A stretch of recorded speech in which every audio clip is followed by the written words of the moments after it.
Selamat pagi, selamat hari Minggu, Bapak-bapak, Ibu-ibu, saudara-saudari sekalian. Gereja Every Nation menyambut setiap Bapak, Ibu, dan saudara-saudari yang baru pertama kali maupun yang sudah selalu beribadah bersama kami. Gereja Every Nation ada untuk menghormati Allah dan menjadikan murid. Kita bersyukur bahwa kita memiliki Allah yang luar biasa. Allah yang sungguh penuh dengan rahmat, kasih setia, selalu baru setiap pagi. Amen. Dan kita bersyukur bahwa Dia selalu saja bersama dengan kita. Tidak peduli kemanapun kita pergi, dimanapun kita berada, Dia dekat dalam hati kita.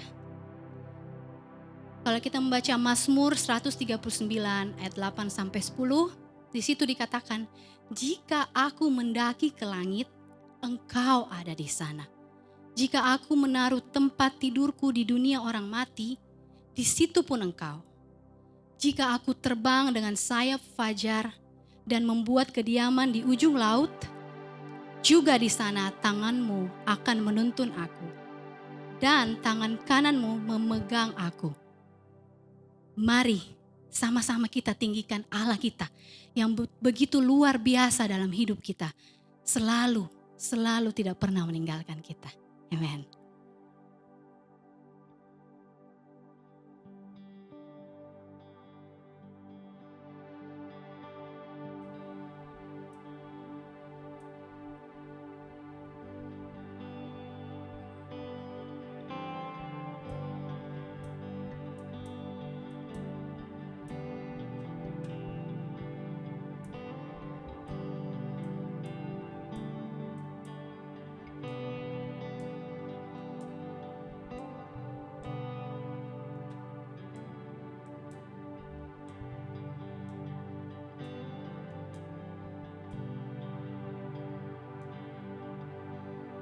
Kemanakah aku dapat pergi, menjauhi roh-Mu yang suci, Kau sahabat,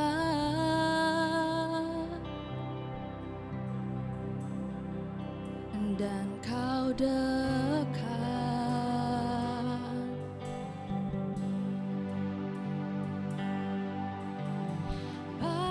Seluruh pengabdianku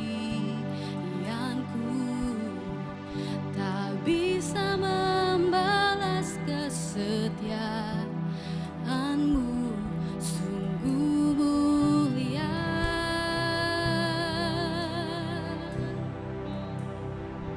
dan berharga. Sungguh besar pengorbanan-Mu bagiku, terlalu dalam untuk dimengerti. Sungguh besar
sungguh indah.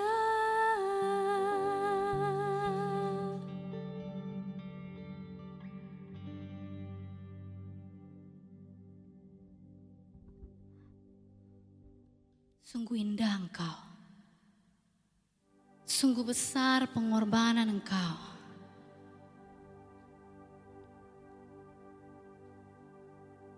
Sampai detik ini kami pun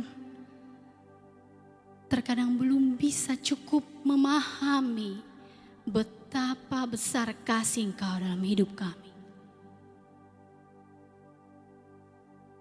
Engkau yang menerima setiap kami.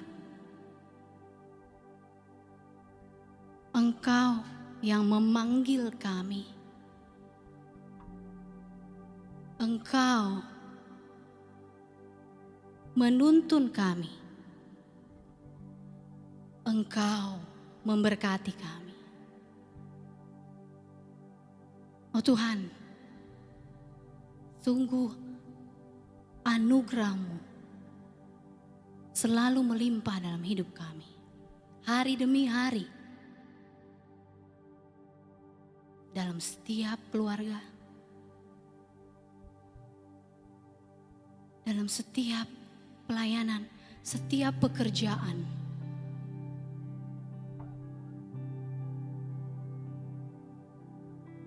Engkau ada. Engkau memberkati kami. Berkat-Mu tidak dapat kami ukur dengan ukuran kami. Berkat-Mu melimpah selalu Tuhan. Buka mata kami, sehingga kami dapat menghitung berkat-berkat Engkau selalu, setiap pagi. Engkau, Tuhan, yang memberkati kami, yang menjaga kami, yang menyinari, yang menghadapkan wajah-Mu pada kami, memberikan kami kasih karunia.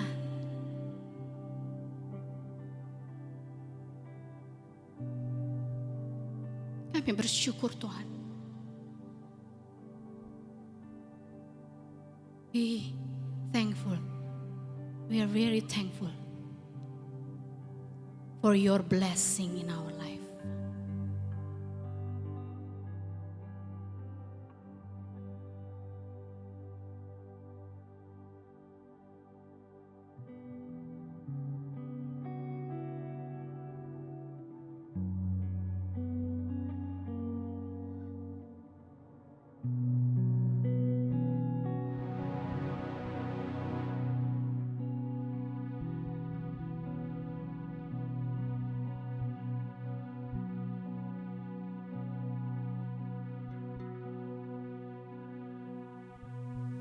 Lord bless you and keep you.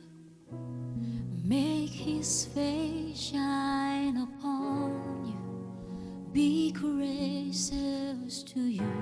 The Lord turn His face toward you and give you peace.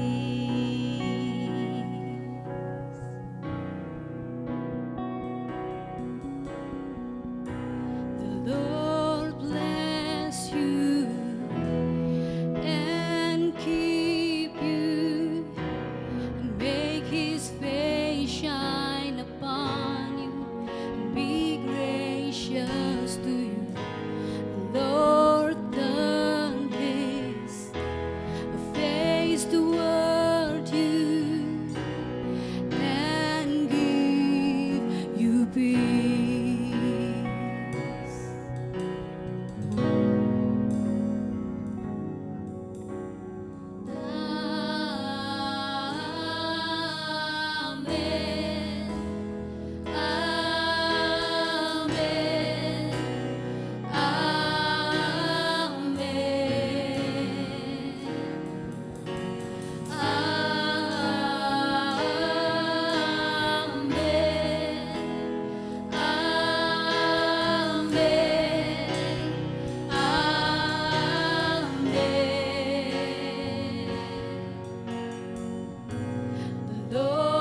their children.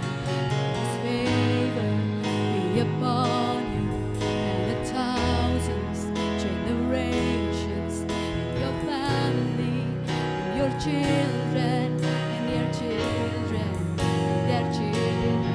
May His favor be upon you and 1,000 generations, and your family, and your children, and their children, and their children. May His favor be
He's for you. His blessings is for you. For you and me. For our family. For our children. And their children. And their children. Yes, kami percaya Tuhan. Masa depan kami ada dalam Engkau. Keluarga kami. Anak kami, anak cucu kami Tuhan. Tidak akan pernah meminta-minta. Karena berkat-Mu cukup dalam hidup kami. Tercurah hari demi hari. Selalu baru Tuhan. Terima kasih Tuhan. We give thanks. We only give thanks to you. Terima kasih. Kami bersyukur. Segala pujian, segala hormat hanya milik Engkau. Yesus Kristus. Dan dalam nama Yesus kami berdoa. Amen.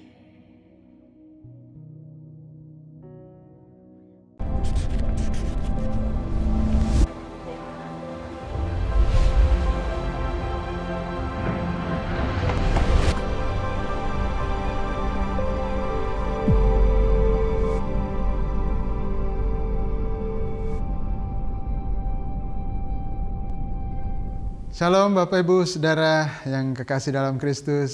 Senang sekali hari ini kita sama-sama bisa beribadah kepada Tuhan. Dan meskipun masih di dalam situasi yang online, tetapi tidak mengapa. Tuhan adalah roh dan setiap orang penyembah-penyembah benar itu menyembah Dia di dalam roh dan kebenaran. Dan yang penting hati kita pada saat ini tertuju kepada Tuhan. Kita dekat kepada Tuhan dan hati kita memuja Tuhan seperti yang kita nyanyikan sama-sama tadi, bahwa sungguh ajaib kasih Tuhan, sungguh besar perbuatannya kepada kita. Ya, tidak terselami betapa besarnya kasih Tuhan kepada kita. Dan itulah yang menjadi sukacita kita ketika kita datang kepada Tuhan, memandang keindahannya, keindahan kasihnya yang begitu luar biasa. Dan itulah ibadah yang sejati ketika kita memandang kepada Tuhan dan kita bersukacita di dalam Dia.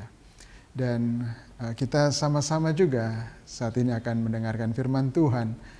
Ya, dan saudara mungkin ada yang masih kurang segar hari ini karena habis nonton bola tadi malam. Ada siaran langsung kah tadi malam? Soalnya saya sudah lama tidak nonton siaran langsung ya. Ada cerita di balik itu kenapa saya tidak nonton secara langsung. Padahal saya sebenarnya suka nonton permainan sepak bola, dan khususnya kalau tim kesayangan saya, Manchester City ya, atau kalau dalam Piala Eropa saya suka Spanyol.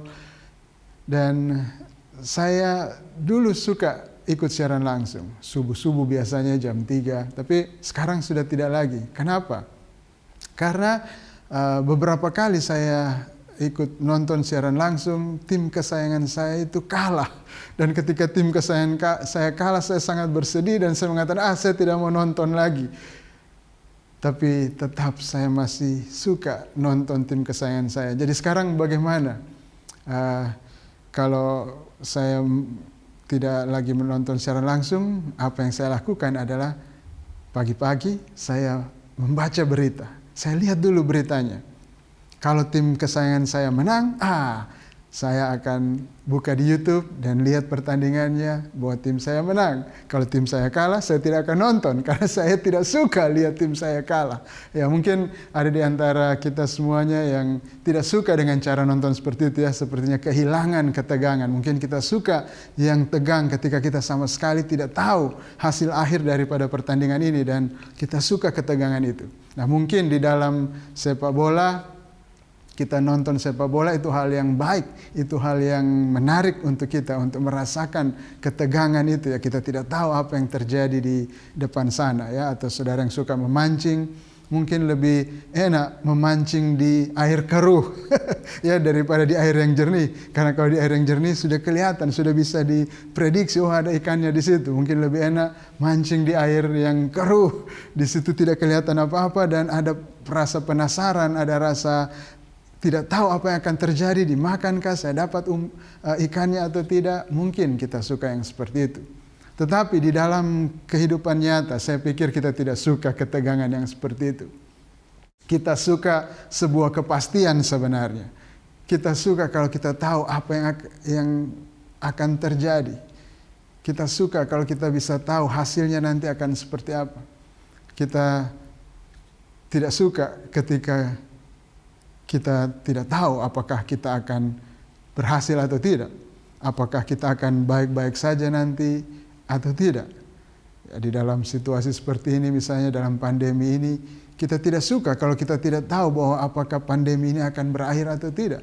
Kita senang kalau kita bisa tahu bahwa vaksinnya akan segera ada dan semuanya akan baik-baik saja. Kita tidak perlu takut lagi dengan virus ini, pandemi ini. Kita mau kepastian seperti itu. Apalagi hal-hal yang menyangkut hidup mati kita. Kita tentu saja sangat tegang ketika kita tidak tahu dalam 1 jam ke depan apakah saya hidup atau mati. Mungkin ketika kita mengalami sebuah kecelakaan ya, atau mungkin ketika kita ada dalam masa kritis di rumah sakit, kadang-kadang kita takut. Bahkan bukan kita, orang yang kita kasihi saja berada di masa kritis. Kita tidak suka dengan perasaan itu, perasaan yang tidak enak bagi kita ketika kita tidak punya kepastian apakah orang yang kita kasih ini bisa melalui masa kritisnya atau tidak. Nah saudara, hari ini kita mau melihat kehidupan kita yang sesungguhnya. Bahwa firman Tuhan mengatakan kepada kita akhir dari sejarah dunia ini. Firman Tuhan mengatakan kepada kita tentang akhir dari kehidupan kita. Tuhan Allah yang Maha Kuasa, Dia memberitahukan dari semula apa yang akan terjadi di hari terakhir nanti. Dia akan memberitahukan kepada kita dengan pasti apa yang akan terjadi nanti. Akhir dari segala ataupun kehidupan di dunia ini. Dia telah mengatakan itu dalam firman Tuhan. Nah hari ini kita sama-sama akan belajar itu. Kenapa? Kalau kita belajar, kalau kita tahu akhir dari semuanya itu akan memberikan kepada kita rasa aman. Itu akan memberikan kepada kita sukacita, sebuah pengharapan ketika kita tahu hasil akhir atau kita tahu akhir dari kehidupan kita adalah sesuatu yang positif, sesuatu yang luar biasa. Nah hari ini kita akan melanjutkan seri firman Tuhan Salt and Light, ya garam dan terang. Tuhan memanggil kita menjadi garam dan terang dunia. Dan hari ini kita akan melihat seri terakhirnya tentang rencana pembaharuan Allah. Seperti kita sama-sama sudah ketahui, kita belajar bersama dari seri ini bahwa dunia ini sangat gelap dengan keadaannya yang berdosa, yang menyembah Allah yang dengan ibadah yang palsu, yang menindas sesamanya manusia, yang tidak mengasihi Allah dan tidak mengasihi sesama manusia, dan berada dalam kegelapan, di dalam ketidakpastian, di dalam jalan menuju kepada kebinasan. Itu adalah kondisi manusia sekarang ini. Tetapi seperti yang kita lihat dari nabi-nabi, di mana Tuhan memberikan firman-Nya melalui perantara nabi-nabi, khususnya dalam kitab Nabi Yesaya. Memang Tuhan menegur orang-orang, Tuhan menegur bangsa Israel, dan Tuhan memberikan ancaman kepada mereka oleh karena dosa-dosa mereka, bahwa Tuhan akan menghukum mereka, Tuhan akan mendatangkan malapetaka atas mereka karena dosa-dosa mereka. Namun di saat yang sama Tuhan juga menjanjikan bahwa Dia akan memulihkan keadaan dari umatnya yang sedang di dalam kegelapan, yang berada dalam kuasa dosa dan sedang di dalam penghukuman Tuhan. Namun Tuhan menjanjikan ada pemulihan. Dan hari ini kita akan lihat rencana dari pembaharuan dari Allah yang akan Dia lakukan terhadap dunia yang gelap ini. Nah, kita akan sama-sama membaca teksnya dari Yesaya pasal 65 ayat 17 sampai 25. Yesaya 65 ayat 17 sampai 25, Bapak Ibu bisa melihat di layar kaca ataupun dalam Alkitab Bapak Ibu Saudara sekalian. Saya akan membacakannya. Yesaya 65 ayat 17, sebab sesungguhnya Aku menciptakan langit yang baru dan bumi yang baru. Hal-hal yang dahulu tidak akan diingat lagi dan tidak akan timbul lagi dalam hati. Tetapi bergiranglah dan bersorak-sorak untuk selama-lamanya atas apa yang kuciptakan. Sebab sesungguhnya aku menciptakan Yerusalem penuh sorak-sorak dan penduduknya penuh kegirangan. Aku akan bersorak-sorak karena Yerusalem dan bergirang karena umatku.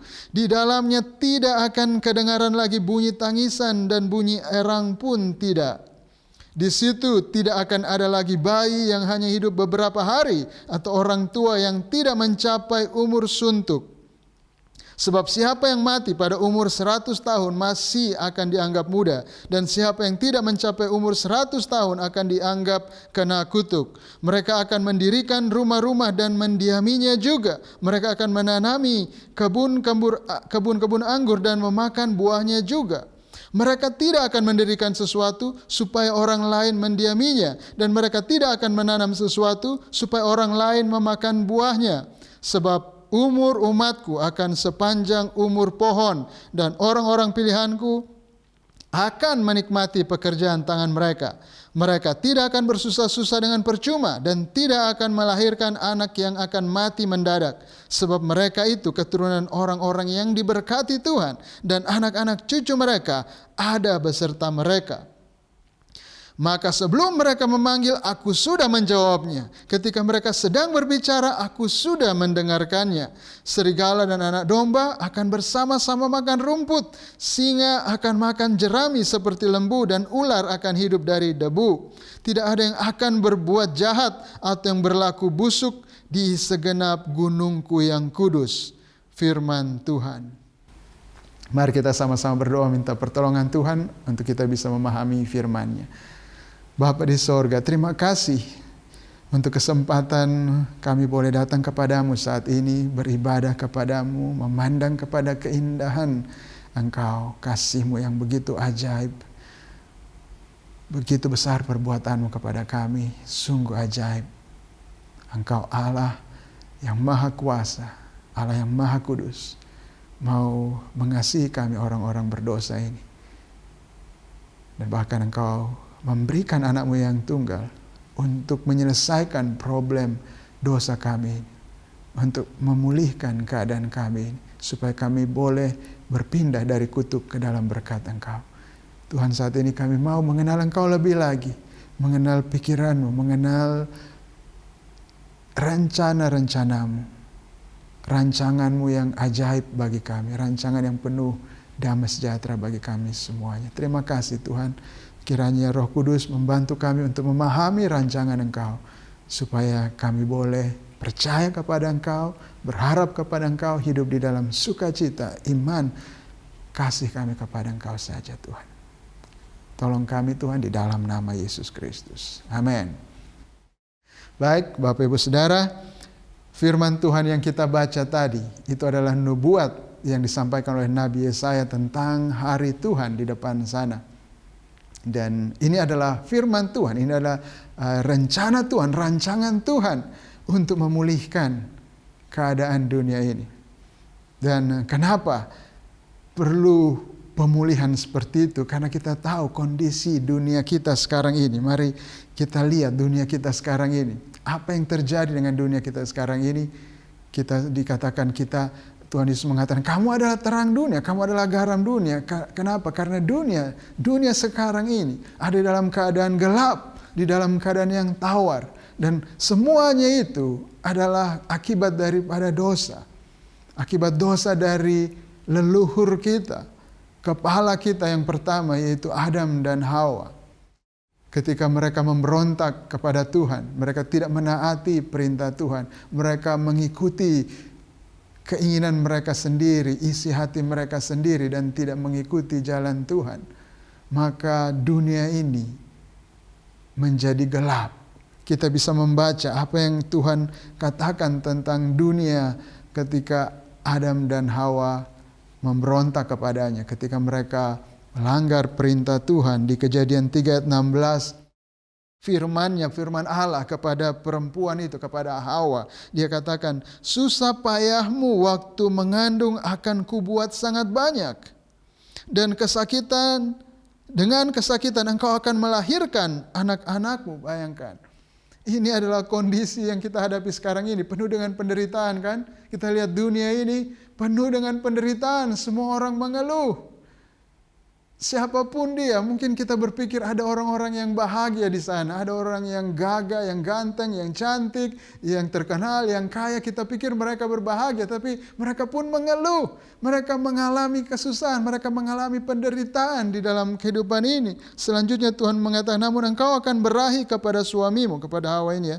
Tuhan masih firman Tuhan kepada Hawa. Nah, ada terjemahan yang disampaikan oleh para ahli perjanjian lama, ada terjemahan yang diusulkan mereka yang menurut mereka lebih tepat adalah bahwa di sini Tuhan mengatakan kepada Hawa, keinginanmu akan berlawanan dengan suamimu dan ia akan berkuasa atasmu.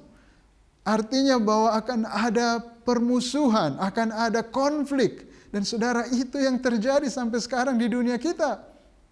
Kita bisa melihat mulai konflik yang besar, peperangan yang terjadi antar suku, antar bangsa, sampai konflik yang dalam skala kecil di dalam rumah tangga antara seorang suami dan istri, orang tua dengan anak, anak dengan saudara-saudaranya. Kita akan melihat bahwa di dunia yang sekarang kita tinggali ini penuh dengan konflik seperti itu. Konflik keinginan, kita punya keinginan yang berbeda dengan orang lain dan kita berlomba-lomba untuk melakukan keinginan kita dan orang lain berlomba untuk melakukan keinginan mereka dan kita saling berkonflik satu sama lain. Itu yang terjadi di dunia yang gelap ini. Dan kemudian ayat 17, lalu firman Allah kepada manusia itu, kepada Adam, karena engkau mendengarkan perkataan istrimu dan memakan dari buah pohon yang telah kuperintahkan kepadamu, jangan makan daripadanya, maka terkutuklah tanah karena engkau, dengan bersusah payah engkau akan mencari rezekimu dari tanah seumur hidupmu. Kembali lagi kita lihat ada kesusahan, ada penderitaan di dalam setiap manusia untuk mencari nafkah mereka, untuk melanjutkan kehidupan mereka. Mereka berkeluh kesah, mereka bersusah payah untuk melanjutkan kehidupan mereka. Ayat 18, semak duri dan rumput duri yang akan dihasilkannya bagimu, dan tumbuh-tumbuhan di padang akan menjadi makananmu. Dengan berpeluh engkau akan mencari makananmu, sampai engkau kembali lagi menjadi tanah, karena dari situlah engkau diambil, sebab engkau debu dan engkau akan kembali menjadi debu. Inilah keadaan dunia yang gelap. Manusia akan bersusah payah sepanjang hidupnya. Untuk melanjutkan hidupnya, untuk mencari nafkahnya, dia akan bersusah payah sampai dia mati. Akhirnya ketika dia sedang berusaha dengan segenap kekuatannya untuk mempertahankan hidupnya, untuk memenuhi kebutuhan hidupnya dengan susah payah, dengan segala daya, dengan segala upaya, berkeringat, mengeluh dengan usaha yang keras. Dan ujung dari semuanya itu adalah dia akan kembali menjadi debu, dia akan mati. Saudara lihat, ini cerita dunia sekarang ini, betapa tragisnya. Bagaimana orang tidak frustrasi, bagaimana orang tidak mengeluh kalau hidup di dalam keadaan yang seperti itu. Apa yang mau diharapkan? Memang ada anugerah umum Tuhan, manusia masih bisa tertawa. Ada begitu banyak kesenangan-kesenangan di dunia ini, tetapi itu tidak sepenuhnya. Itu hanya seperti minuman keras yang diberikan kepada orang yang lagi sakit. Tidak menyembuhkan sakitnya, hanya membuat dia melupakan, hanya membuat dia tidak merasakan sakitnya, tetapi sakitnya tetap ada. Saudara, itulah kondisi dunia sekarang ini, kondisi dunia yang gelap. Dan itu sebabnya Tuhan mengatakan, kamulah garam dunia, kamulah terang dunia. Karena Tuhan punya rencana untuk memulihkan, untuk mendatangkan pembaharuan kepada dunia yang gelap, yang dengan kondisi seperti itu. Dan kita tahu apa yang telah Tuhan lakukan untuk mendatangkan pemulihan ataupun pembaruan kepada dunia yang gelap ini. Dia telah menjadi manusia. Yesaya 53 menubuatkan tentang hamba Tuhan yang menderita, yang menanggung dosa umatnya, yang menanggung pelanggaran mereka, hukuman yang harus jatuh ke atas kita, umat Tuhan yang berdosa, yang hidup di dalam kegelapan ini yang harusnya binasa, semuanya ditanggung oleh hamba Tuhan, oleh Sang Mesias Yesus Kristus. Dia yang menderita, mati di atas kayu salib, dia dipermalukan di situ, dia mengalami penderitaan yang sangat menderita, yang harus meminum cawan murka Allah, terpisah dari Allah Bapanya yang sangat dikasihinya, yang sepanjang kekekalan dia senantiasa ada di pangkuan Bapanya. Namun pada saat itu ketika dia datang ke dunia sebagai manusia dan menanggung hukuman yang harusnya jatuh atas kita, dia harus menghadapi murka dari Allah Bapanya. Dia dibelakangi oleh Allah. Dan itu sesuatu yang sangat menderita bagi dia, yang membuat keringatnya seperti titik-titik darah. Dengan cara itu Allah memulihkan dunia yang gelap ini, bahwa dia sendiri yang meminum seluruh isi cawan murka Allah. Dia sendiri terang dunia itu masuk ke dalam kegelapan, ditinggalkan oleh Allah untuk memulihkan keadaan kita. Dan kita yang sekarang percaya kepada dia, kita ada di dalam dia. Dan kita sekarang yang menjadi gerejanya, tubuhnya, kita yang sekarang diutus olehnya, kita yang dipanggil olehnya untuk menjadi garam dan terang, untuk mengambil bagian di dalam rencana pembaharuannya atas dunia ini. Dan seperti yang kita baca di dalam teks kita tadi, kita akan lihat rencana pembaharuan Allah, yaitu dunia yang baru yang akan dia ciptakan nanti pada saat Mesias itu datang kembali. Kita akan lihat pembaharuan yang total itu, seperti apa kondisinya. Seperti yang kita baca di dalam nubuatan Nabi Yesaya tadi. Kita lihat kembali dunia yang baru itu, ayat 17. Firman Tuhan melalui Nabi Yesaya tadi mengatakan, sesungguhnya aku menciptakan langit yang baru dan bumi yang baru. Hal-hal yang dahulu tidak akan diingat lagi dan tidak akan timbul lagi di dalam hati. Hal-hal dahulu di mana orang pada waktu itu, konteksnya orang Israel, mereka mengalami kelaparan, mereka dibinasakan oleh pedang, mereka mati oleh wabah, mereka habis sama sekali, mereka dibuang keluar dari tanah mereka, dan mereka harus berusaha di negeri orang. Apa yang mereka usahakan dimakan oleh orang lain, dinikmati oleh orang lain, dan mereka tidak menikmati hasil usaha mereka. Dan Tuhan mengatakan suatu janji, ada pemulihan, ada pembaharuan, bahwa aku akan menciptakan langit yang baru dan bumi yang baru, sesuatu yang sangat berbeda, yang membuat orang tidak akan mengingat lagi yang dulu. Orang tidak akan ingat lagi penderitaan-penderitaan yang sudah dihadapi. Segala macam wabah, pedang, ataupun kelaparan tidak akan diingat lagi. Tidak akan timbul di dalam hati lagi. Karena yang baru ini sungguh hebat, sungguh luar biasa. Menghapus semua kepedihan di masa lalu itu. Saudara, ini adalah rancangan Tuhan. Ini adalah rencana Tuhan. Dan Tuhan mengatakan dari semula, akhir dari segala sesuatu adalah pembaharuan dunia ini. Mari kita baca selanjutnya, seperti apa dunia yang baru yang Tuhan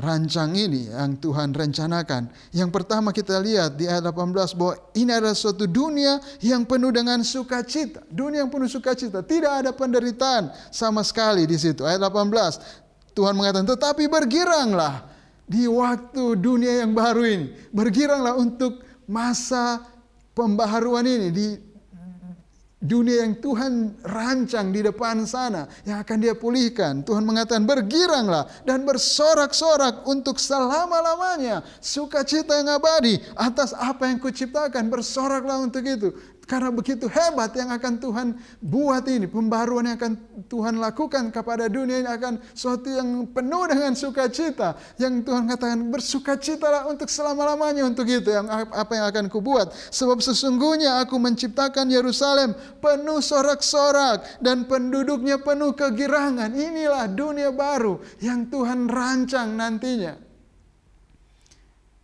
Penuh dengan sorak-sorak. Bayangkan ini. Aku akan bersorak-sorak karena Yerusalem dan bergirang karena umatku. Tuhan juga akan bersukacita atas umatnya. Saudara, ini bahasa puisi di sini.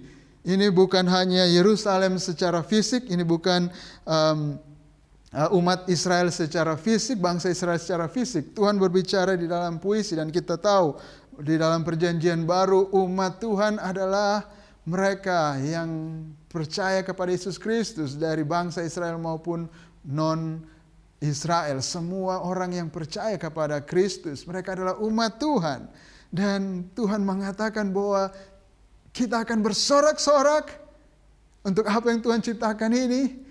Dan Tuhan juga akan bersorak, bergirang atas kita. Tuhan bersukacita atas kita. Semuanya penuh dengan sukacita.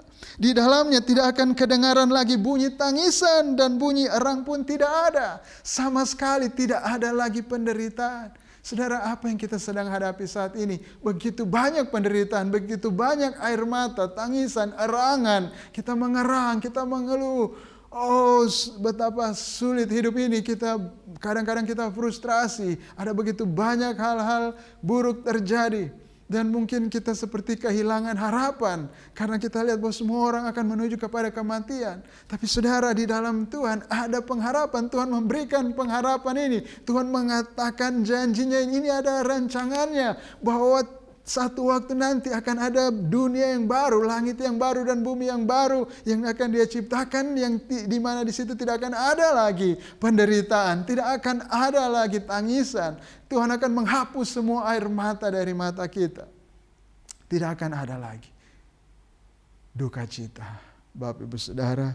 Dan kemudian yang kedua kita lihat, selain dunia yang penuh dengan sukacita, adalah dunia yang penuh kehidupan. Saudara, dunia yang penuh kehidupan, tidak ada lagi kematian. Saudara, di Yesaya 65, kemudian kita lanjut di ayat 20. Di situ tidak akan ada lagi bayi yang hanya hidup beberapa hari, atau orang tua yang tidak mencapai umur suntuk. Sebab siapa yang mati pada umur 100 tahun masih akan dianggap muda, dan siapa yang tidak mencapai umur 100 tahun akan dianggap kena kutuk. Mereka akan mendirikan rumah-rumah dan mendiaminya juga. Mereka akan menanami kebun-kebun anggur dan memakan buahnya juga. Ini adalah gambaran yang berlawanan dengan keadaan orang Israel pada waktu itu ketika Tuhan menghukum mereka, membuang mereka ke Babel pada waktu itu. Bahwa di situ mereka umur pendek. Mereka menanam tapi mereka tidak menghasilkan mereka tidak menikmati apa yang hasil dari tanaman mereka. Semua pekerjaan mereka seperti sia-sia. Dan saudara, ini banyak sekali terjadi di dunia sekarang ini. Banyak pekerjaan kita yang kadang-kadang kita tidak bisa nikmati. Ada begitu banyak yang sudah kita usahakan, rumah yang kita sudah bangun mungkin ya begitu hebat, indah, tapi kemudian hancur oleh gempa bumi atau apapun itu, atau karir kita yang sudah kita bangun dan kemudian semuanya bisa berubah. Saudara, ada banyak hal yang kita lalui di dunia yang sekarang ini, di mana kita seperti orang yang umur pendek. Ketika firman Tuhan di zaman itu berbicara tentang umur panjang, itu Tuhan berbicara tentang berkat-berkat, tentang keberhasilan. Pekerjaan yang berhasil, kehidupan yang berhasil. Namun sekarang ini, di dunia sekarang ini mungkin kita tidak mengalami yang seperti itu. Tapi jangan putus asa, karena Tuhan mengatakan bahwa di akhir nanti Dia akan melakukan sesuatu yang baru. Dia akan menciptakan dunia yang baru, di mana di situ ada kehidupan yang kekal. Ada keberhasilan. Kita akan menikmati hasil pekerjaan kita. Itu dunia yang penuh dengan kepuasan, bukan frustrasi. Wah, luar biasa. Kita lihat lagi ayat 22. Mereka tidak akan mendirikan sesuatu supaya orang lain mendiaminya. Dan mereka tidak akan menanami sesuatu supaya orang lain memakan buahnya. Sebab umur umatku akan seperti umur pohon. Dan orang-orang pilihanku akan menikmati pekerjaan tangan mereka. Mereka tidak akan bersusah-susah dengan percuma. Tidak akan melahirkan anak yang akan mati mendadak. Sebab mereka itu keturunan yang orang-orang yang diberkati Tuhan. Dan anak cucu mereka ada beserta mereka. Saudara, ini adalah keadaan dunia yang baru itu, keadaan kita diberkati. Diberkati. Tidak ada orang yang melahirkan dan bayinya langsung mati. Saudara, itu adalah kesia-siaan, kan? Bayangkan, bersusah payah orang melahirkan. dengan segala kesakitan. Dan kemudian setelah bayi itu keluar, bayi itu meninggal. Saudara, betapa sia-sianya. Kita begitu frustrasi dengan hal yang seperti itu kan. Dan Tuhan mengatakan itu tidak akan terjadi lagi di dunia yang baru. Tidak akan ada yang seperti itu lagi. Tidak ada kefrustrasian lagi. Kita akan berhasil. Kita akan punya hidup yang berkualitas. Bukan hanya panjang, kekal, tidak ada habis-habisnya, tidak ada kematian, tetapi juga dalam kualitas yang tinggi. Itu adalah dunia baru yang dijanjikan oleh Tuhan.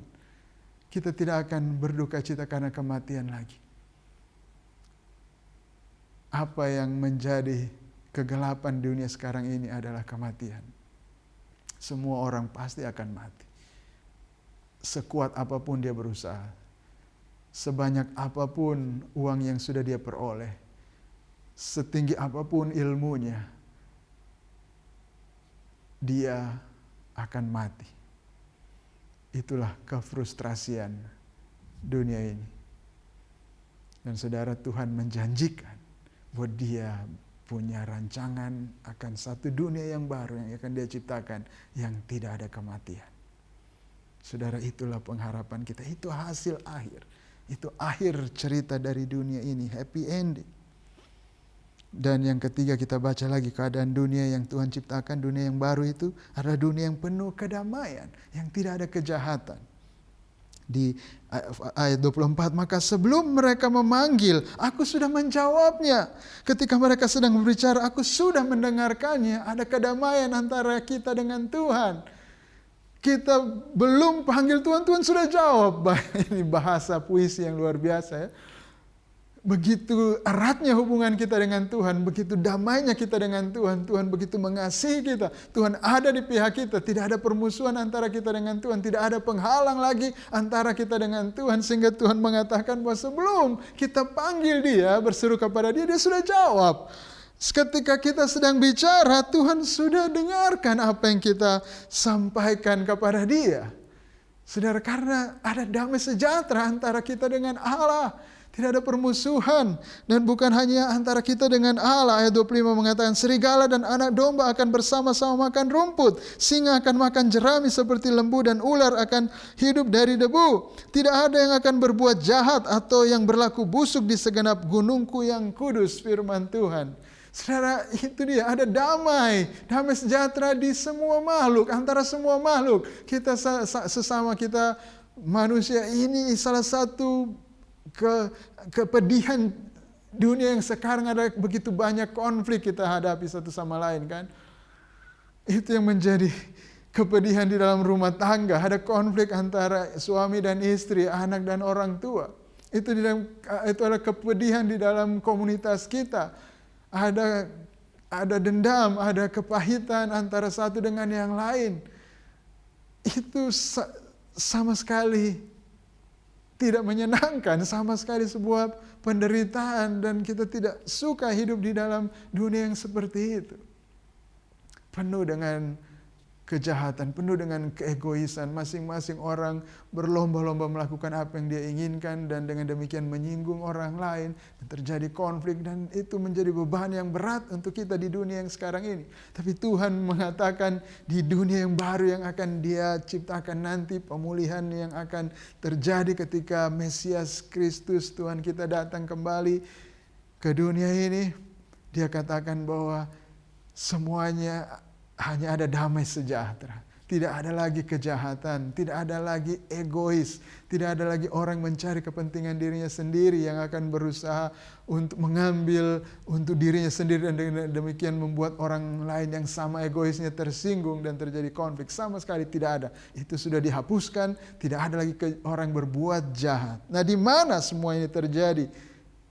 Kita baca dari tadi, di gunungku yang kudus, di Yerusalem, di Sion. Ini adalah bahasa metafora untuk menyatakan bahwa ini ada di dalam kerajaan Allah. Di mana lokasinya ini? Ini bukan terjadi di sembarang tempat. Ciptaan yang baru itu ada di mana? Ini yang harus kita tahu dengan pasti, Bapak Ibu Saudara, supaya kita bisa berada di situ. Dan ketika Allah menciptakan dunia yang baru yang luar biasa ini, kita ada di situ. Kita adalah orang-orang yang hidup di situ, di dunia yang baru itu. Saudara, di mana dunia yang baru itu? Dunia yang baru itu adalah di dalam Kristus. 2 Korintus 5 ayat 17, perjanjian baru, Rasul Paulus mengatakan, jadi siapa yang ada dalam Kristus, ia adalah ciptaan baru. Yang lama sudah berlalu, sesungguhnya yang baru sudah datang. Ini adalah kutipan dari Yesaya yang kita baca tadi. Dan Rasul Paulus menginterpretasikannya bagi kita, bahwa langit yang baru, bumi yang baru ini, dunia yang baru ini adalah di dalam Kristus. Siapa yang ada di dalam Kristus, dia adalah ciptaan baru. Kedatangan Kristus yang pertama, itu dimulainya zaman yang baru. Dan memang zaman baru masih tumpang tindih dengan dunia lama ini yang penuh dengan kegelapan, penuh dengan penderitaan ini, tumpang tindih. Tetapi kita yang percaya kepada Kristus, kita yang mengikut Kristus, kita yang ada di dalam Kristus, kita sudah mulai menikmati zaman baru ini, dunia yang baru ini. Memang belum sepenuhnya, kita masih mengalami banyak penderitaan, banyak kesakitan, dan mungkin kita akan mati suatu waktu nanti kalau Kristus belum datang. Tetapi di sisi lain kita juga telah mengalami uang muka. Kita sudah mengalami makanan pembuka dari dunia yang baru ini. Kita sudah mendapatkan hidup yang kekal secara rohani. Bahwa kita sudah dibebaskan dari dosa, kita bukan budak dosa lagi.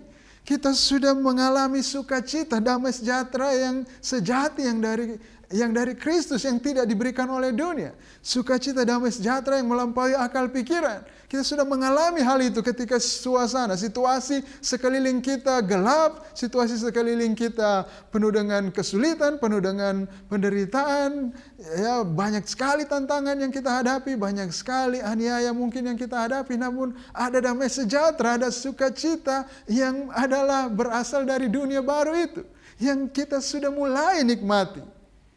Dan saudara, suatu waktu nanti kita menantikan hal itu. Satu waktu nanti Kristus, dia akan datang kembali dan membawa dunia yang baru ini di dalam keadaan yang komplit, yang lengkap, yang utuh, yang sepenuhnya. Dan kita akan dibawa masuk ke situ. Kita akan hidup di dunia yang baru seperti yang kita baca tadi, yang dinubuatkan oleh Nabi Yesaya. Wow, luar biasa itu cerita kita, Bapak Ibu Saudara. Jadi sekarang ketika kita hidup di dunia yang masih overlapping ini, di satu sisi kita ada dunia yang baru, namun juga kita masih hidup di dunia yang lama yang penuh dengan kegelapan ini. Kita bukan orang yang tanpa pengharapan.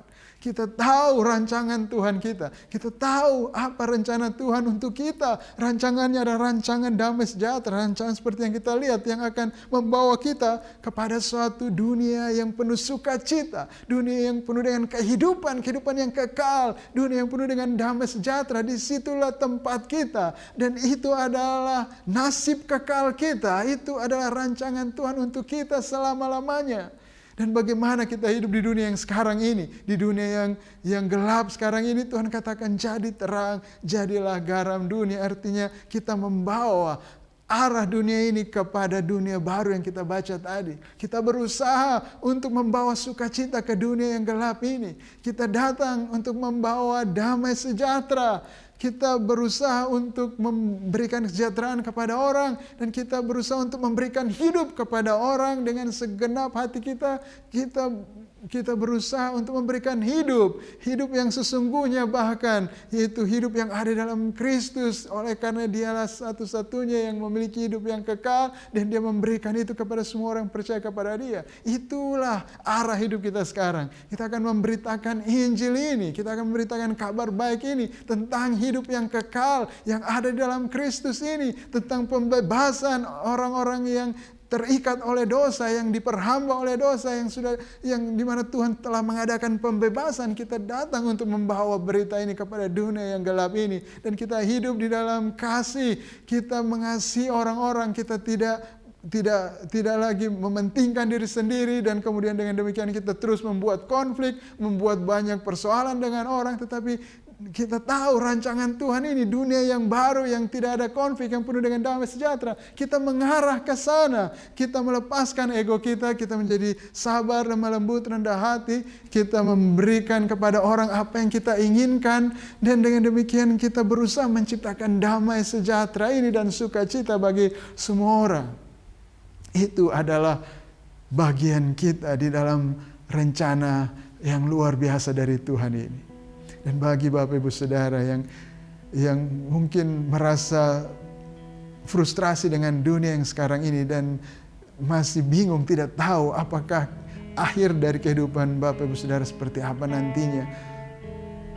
Hari ini dengarkan berita dari Tuhan. Tuhan punya rancangan yang luar biasa tentang sejarah dunia ini. Memang Dia yang menciptakan dunia ini dan kemudian Dialah yang punya rancangan untuk memulihkan dunia yang rusak oleh karena dosa manusia ini. Bapak Ibu Saudara, kalau Bapak Ibu Saudara tidak punya kepastian, hari ini dengar firman Tuhan. Semua yang ada dalam Kristus adalah ciptaan baru. Bapak Ibu mau masuk ke dalam dunia yang baru yang Tuhan rancang yang luar biasa ini, percaya kepada Yesus Kristus, terima Dia sebagai Juru Selamat, terimalah Dialah yang membawa dunia yang baru ini bagi kita. Dialah kehidupan kita, Dialah sukacita kita, Dialah damai sejahtera kita. Tidak ada yang lain. Dia sudah menanggung semua permusuhan kita dengan Allah. Dia sudah damaikan dengan menanggung dosa-dosa kita, dengan memakukannya di atas kayu salib. Dan dengan demikian mengadakan damai sejahtera antara kita dengan Allah. Terima Dia, percaya kepada Kristus saja. Dan kita akan hidup sebagai ciptaan yang baru. Kita ada di dalam dunia yang baru mulai sekarang. Dan nasib kekal kita adalah seperti yang kita baca tadi di dalam firman Tuhan. Janji Tuhan itu. Satu dunia yang penuh sukacita. Penuh kehidupan yang berlimpah-limpah. Dan penuh dengan damai sejahtera. Mari kita berdoa Bapak Ibu. Oh Bapak, terima kasih untuk rancangan-Mu yang luar biasa. Engkau telah menyatakan kepada kami, mulai cerita dari awal ketika Engkau menjadikan langit dan bumi. Engkau yang menciptakan semuanya dan seharusnya manusia, Adam dan Hawa leluhur kami, mereka harusnya mengasihi Engkau, menyembah Engkau, beribadah kepadamu saja. Namun mereka telah gagal, mereka melawan Engkau, memberontak kepadamu dan akibatnya dunia ini hancur. Dunia ini masuk di dalam kegelapan menuju kepada kebinasaan. Namun lagi-lagi Engkau telah menunjukkan bahwa Engkau punya rancangan yang indah untuk dunia ini. Engkau tidak menghendaki dunia ini binasa, tetapi Tuhan ada rancangan untuk mengadakan pembaharuan kepada dunia ini. Nah itu sudah Engkau buktikan dengan Engkau datang ke dunia melalui anak-Mu yang tunggal Yesus Kristus Bapa. Dia telah menebus kesia-siaan. Dia telah menebus, menanggung akibat dosa yang dilakukan oleh leluhur kami, kepala kami yang pertama Adam. Dan Kristus telah menjadi kepala kami yang baru. Dan kami bersyukur Tuhan Engkau yang telah memanggil kami untuk berada di dalam Kristus, untuk percaya kepada Kristus.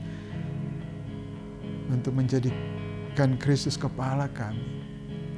Dan dengan demikian kami ada di dalam dunia yang baru. Kami adalah ciptaan baru. Oh terima kasih Tuhan untuk perbuatan-Mu yang sungguh ajaib, sungguh besar ini Tuhan. Dan kami berdoa untuk orang-orang yang belum mengenal Engkau, yang belum mengetahui rancangan ini. Mungkin ada di antara kami yang mendengarkan firman Tuhan pada saat ini. Oh Tuhan, Roh Kudus tolong membuka mata hati setiap orang supaya mereka melihat rancangan-Mu Tuhan. Rancangan penuh damai sejahtera. Engkau tidak menghendaki orang binasa, orang berdosa binasa, tapi supaya mereka bertobat dan supaya mereka bisa mengalami pembaharuan, pemulihan. Dan mereka bisa hidup di dalam dunia yang penuh dengan sukacita, damai sejahtera, dan kehidupan yang kekal itu Tuhan. Pakailah kami, gereja-Mu ini, untuk berpartisipasi dalam rancangan yang luar biasa ini Tuhan. Inilah kami serahkan kepadamu hidup kami. Di dalam nama Yesus Kristus. Amin. Amin. Bapak Ibu, kita akan memberikan persembahan kita kepada Tuhan. Dan seperti kita sudah lihat, tadi rancangan Tuhan akan dunia ini, bahwa dia akan mengadakan pembaharuan.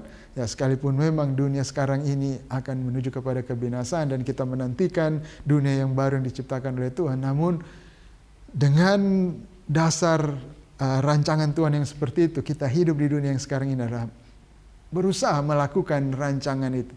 Berusaha membuat dunia yang sekarang ini, yang gelap ini, menjadi terang. Kita yang menerangi itu. Dan mari kita bisa berpartisipasi dengan persembahan yang kita berikan. Ya, saudara, ada orang-orang miskin, ada orang-orang tertindas di luar sana, mereka yang lemah, yang mempunyai banyak kekurangan, kelemahan yang tidak seperti kita mungkin, ada yang cacat dan kita ada orang yang normal dan mereka penuh dengan kekurangan dan kita mau memberikan bantuan, kita mau mendukung mereka, kita mau menanggung beban mereka. Kita mau menanggung beban orang yang lebih lemah dari kita. Yang kuat wajib menanggung yang lemah. Itu firman Tuhan katakan. Dan mari kita membawa persembahan kita bagi saudara yang mau memberi untuk keperluan gereja. Saudara bisa transfer ke rekening gereja yang seperti yang biasanya. Dan untuk saudara yang mau membantu orang-orang yang lemah, orang-orang miskin, orang-orang yang cacat, saudara bisa memberi persembahan di dalam satu rekening khusus yang saudara bisa di layar, rekening social responsibility. Saudara bisa transfer persembahan saudara ke nomor rekening tersebut.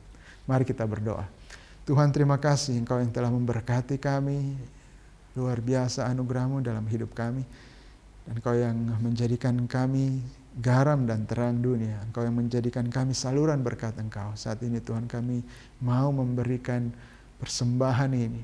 Apa yang sudah Engkau berkati kami, apa yang sudah Engkau berikan kepada kami.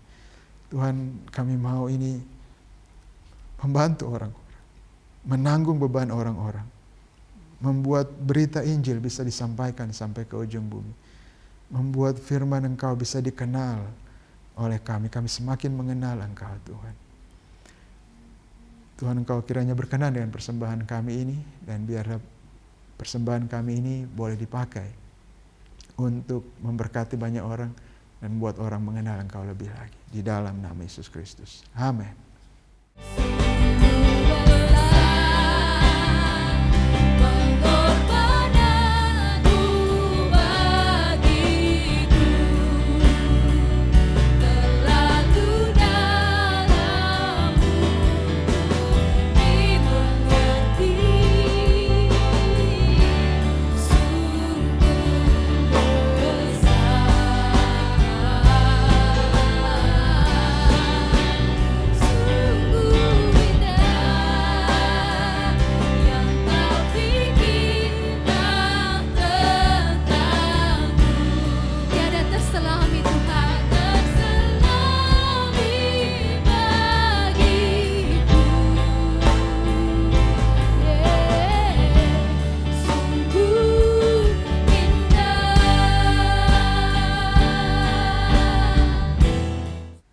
Bapak, Ibu, dan saudara yang saya kasih dalam Tuhan, marilah terima berkat dari Tuhan.